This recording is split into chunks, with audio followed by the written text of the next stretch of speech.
आखिर बकरे की अम्मा कब तक खैर मनाएगी? जी हां, क्या आपने वह खबर नहीं सुनी?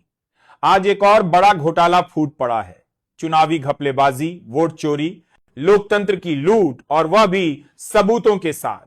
वही मशीन जिसके जरिए दबा दबा कर वोट डाला जाता है और जिसे कुछ लोग भीतर से नियंत्रित कर लोकतंत्र लूट लेते हैं, अब सुप्रीम कोर्ट के सामने पकड़ी गई है।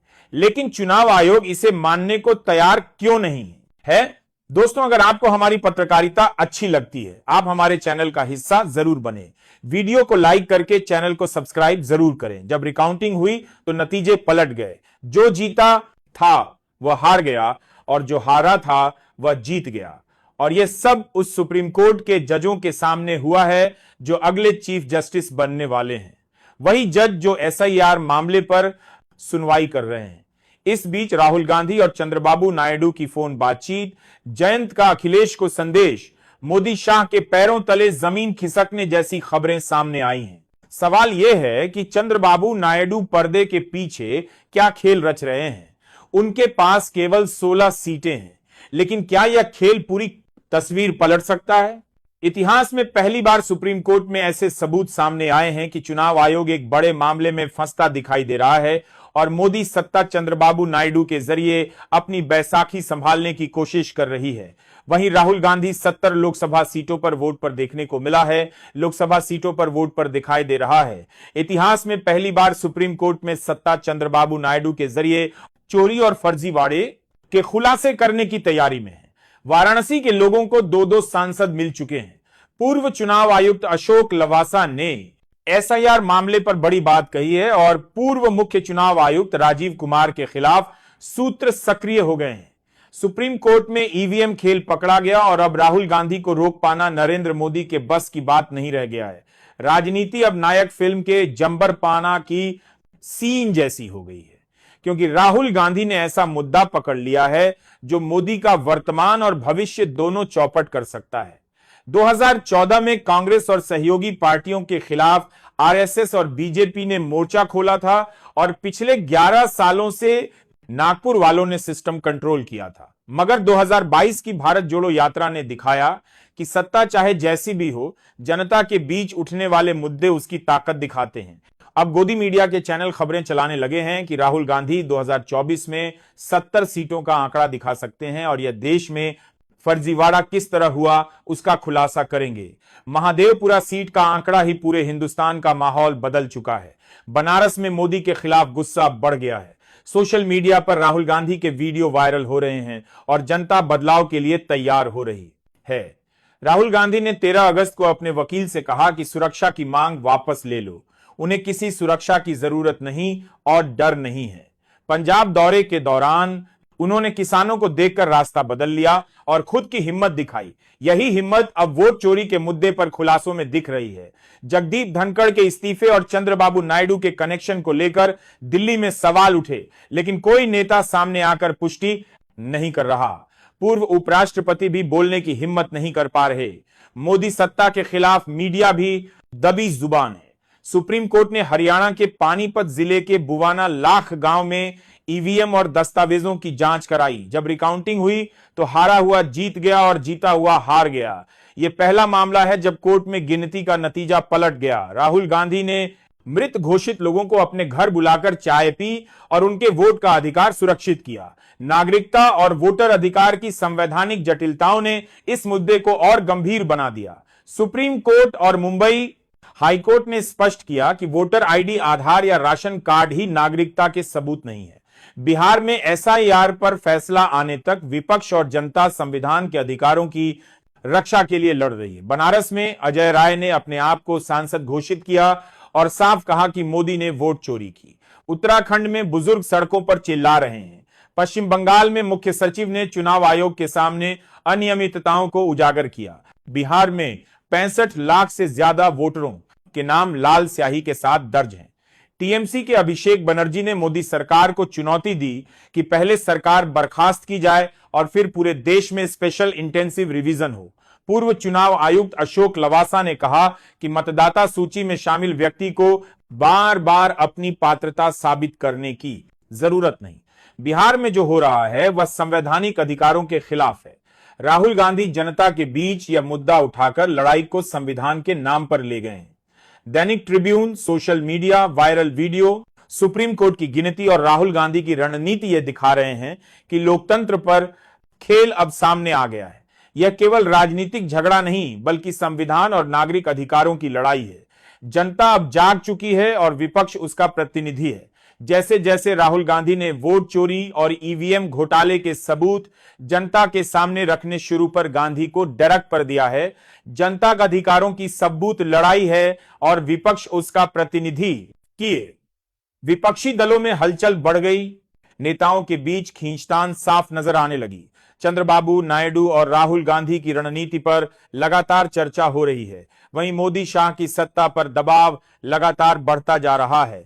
मीडिया और सोशल मीडिया पर जनता के बीच यह सवाल गूंज रहा है कि आखिर क्यों चुनाव आयोग इस फर्जीवाड़े को रोकने में विफल दिखाई दे रहा है। क्या इसकी वजह सिस्टम की जड़ें हैं या सीधे सत्ता का इशारा? वहीं बनारस, वाराणसी और बिहार में जनता अपनी आवाज उठाने लगी है।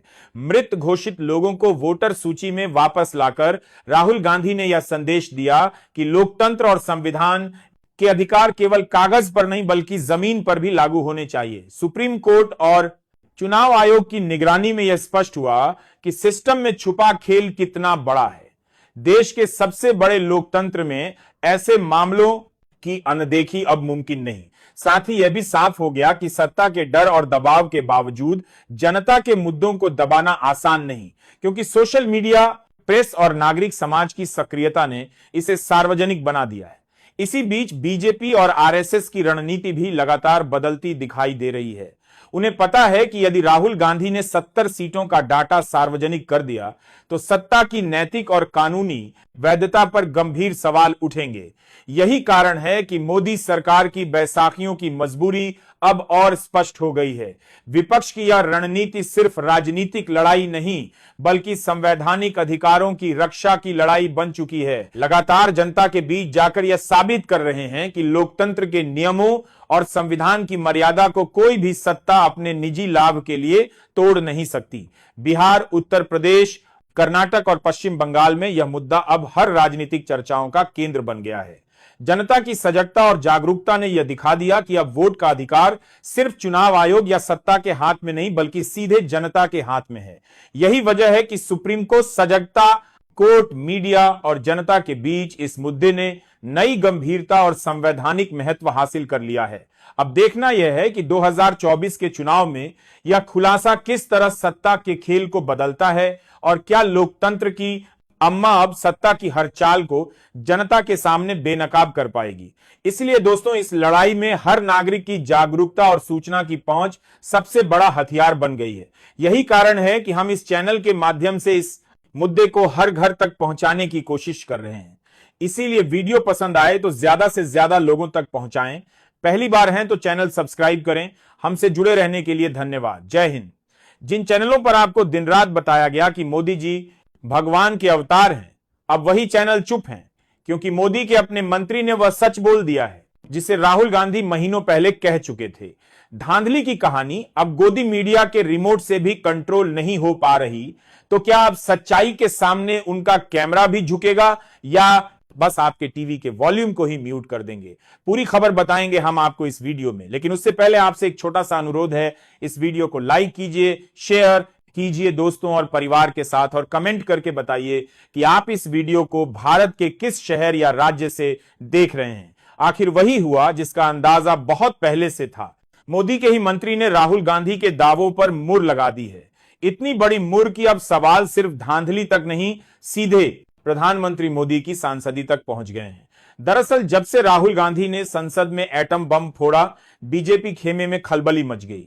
दिन रात प्रेस कॉन्फ्रेंस पर प्रेस कॉन्फ्रेंस, हर मंत्री टीवी स्क्रीन पर आकर सफाई देता दिखा। लेकिन इस बार अनुरागदिन प्रसाद बाज ठाकुर ने जो प्रेस कॉन्फ्रेंस की, उसमें ऐसे राज खोले कि मोदी की कुर्सी ही हिल गई। यह प्रेस कॉन्फ्रेंस विपक्ष को फंसाने के लिए थी, लेकिन निकली उल्टी और फंस गए खुद प्रधानमंत्री। पहले आप सुनिए अनुराग ठाकुर के शब्द। वो कहते हैं, अखिलेश जी के यहां 29798 डाउटफुल वोटर हैं और अखिलेश जी चुनाव जीते कितने वोट से? 1997 922 वोटों से, यानी बीजेपी वाले खुद चुनाव आयोग की पोल खोल रहे हैं। वोट चोरी, फर्जी वोटर, डाउटफुल वोटर, सबका हिसाब किताब अब बीजेपी के ही मंत्री बता रहे हैं। अब जरा सोचिए, जो बातें राहुल गांधी महीनों से कह रहे थे वहीं आज मोदी सरकार के मंत्री भी कह रहे हैं। अनुराग ठाकुर का यह बयान सीधे सवाल खड़ा करता है। अगर विपक्ष की सीटें फर्जी वोटर से जीत सकती हैं तो सत्ता पक्ष का क्या कौन जांच करेगा, कौन सजा देगा? क्या चुनाव आयोग के चीफ राजीव कुमार को जेल भेजने की तैयारी शुरू हो चुकी है, या फिर टीवी चैनल और गोदी मीडिया इसे भी डिबेट में बदल देंगे? राहुल बनाम अखिलेश और असली मुद्दे को गायब कर देंगे। यह वही देश है जहां कैमरे के सामने सच बोलना गुनाह है और झूठ बोलने वालों को हीरो बना दिया जाता है। लेकिन इस बार सच इतना बड़ा है कि गोदी मीडिया के कैमरे का फोकस भी इसे ढक नहीं पा रहा। मोदी के अपने मंत्री के बयान ने प्रधानमंत्री की सांसदी तक पर सवाल खड़ा कर दिया है। अब सवाल यह है, क्या यह प्रेस कॉन्फ्रेंस इतिहास में दर्ज होगी या फिर अगले हफ्ते किसी और विवाद से इसे ढक दिया जाएगा? जी हां, वही चुनाव आयोग जिसके बारे में कहा जाता है कि उसने मोदी को सत्ता तक पहुंचाया। 7 अगस्त को राहुल गांधी ने प्रेस कॉन्फ्रेंस करके 1 लाख फर्जी वोटरों का खुलासा किया था और चुनाव आयोग की बखिया उधेड़ी थी। लेकिन अब बवाल उनके बाहर से नहीं, खुद घरते हैं के अंदर से उठ रहा है। मोदी सरकार के मंत्री अनुराग ठाकुर ने सीधे सीधे कह दिया है कि 2 लाख से ज्यादा संदिग्ध वोटर मिले हैं। 2 लाख फर्जी वोटर, यानी कहीं ना कहीं लोकसभा चुनाव में फर्जी वोटरों का जमावड़ा था और इसी जमावड़े ने चुनावी नतीजों में बड़ा खेल किया। लेकिन बेले के 3 तो देखे समाज। अब सवाल उठना लाजमी है, जब मोदी के ही मंत्री कह रहे हैं कि 6 लोकसभा सीटों पर 2 लाख संदिग्ध वोटर मिले, तो यह जानकारी अचानक से कहां से आई? राहुल गांधी और उनकी टीम ने सिर्फ 1 सीट के सबूत जुटाने में 6 महीने लगाए, जबकि ठाकुर साहब ने 6 दिन में 6 सीटों पर धांधली कैसे पकड़ ली? क्या पहले से सब पता था? अगर था तो पहले क्यों नहीं बताया गया? और अगर नहीं पता था तो इतनी तेजी से यह आंकड़े कैसे आ गए? याद कीजिए, राहुल गांधी ने कहा था कि चुनाव आयोग और सरकार की मिलीभगत से लोकसभा चुनाव में धांधली हुई। उस वक्त बीजेपी नेता